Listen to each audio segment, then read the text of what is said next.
Bitcoin മാർക്കറ്റിംഗുമായി ബന്ധപ്പെട്ട് സൗദിയിലെത്തിയ മലയാളി ഉൾപ്പെടെയുള്ള സംഘം പിടിയിൽ. സൗദി രഹസ്യാന്വേഷണ വിഭാഗമാണ് ഇവരെ അറസ്റ്റ് ചെയ്തത്. സമൂഹ മാധ്യമങ്ങൾ വഴി വിപണനം നടത്തിയിരുന്ന സംഘം ഉപഭോക്താക്കളെ നേരിൽ കാണുന്നതിനാണ് സൗദിയിലെത്തിയത്. സൗദിയിൽ അംഗീകാരമില്ലാത്ത ബിറ്റ്കോയിൻ മാർക്കറ്റിംഗ് നടത്തിയ സംഘത്തെ സൗദി രഹസ്യാന്വേഷണ വിഭാഗം വലയിലാക്കി.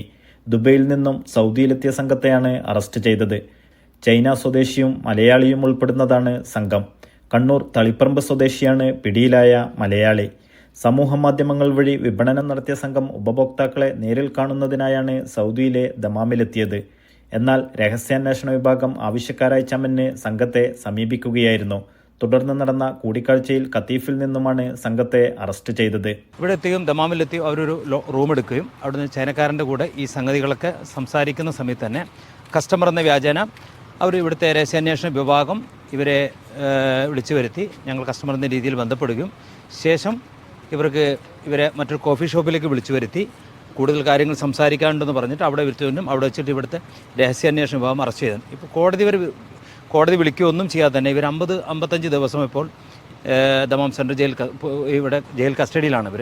ഓൺലൈൻ തട്ടിപ്പുകൾ വ്യാപകമായതോടെ അതീവ ജാഗ്രതയിലാണ് സൗദിയിലെ സുരക്ഷാ വിഭാഗങ്ങൾ. സൗദി അറേബ്യനെ സംബന്ധിച്ചിട്ട് നിയമം വളരെ കർശനമാണ്.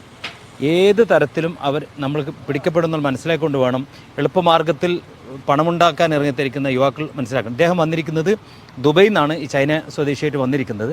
ചൈനക്കാരൻ ഇപ്പം നിലവിൽ വക്കീലിനൊക്കെ വെച്ചിട്ടുണ്ട്. ഇദ്ദേഹം നിലവിൽ വക്കീലിനെ വെക്കേണ്ടി വരും. അതുപോലെ തന്നെ ഭാരിച്ച സാമ്പത്തിക ബാധ്യതകൾക്ക് വരും.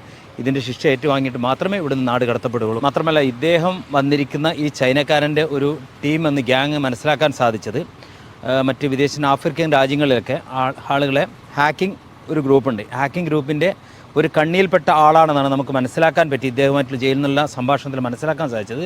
വരും വരായികകളെക്കുറിച്ച് ചിന്തിക്കാതെ എളുപ്പത്തിൽ പണം സമ്പാദിക്കുവാനുള്ള യുവാക്കളുടെ വ്യഗ്രതയാണ് ഇത്തരം അപകടങ്ങളിലേക്ക് കൊണ്ടെത്തിക്കുന്നതെന്നും സാമൂഹ്യ രംഗത്തുള്ളവർ പറയുന്നു. Naushad Irikkur, media 1, Dammam.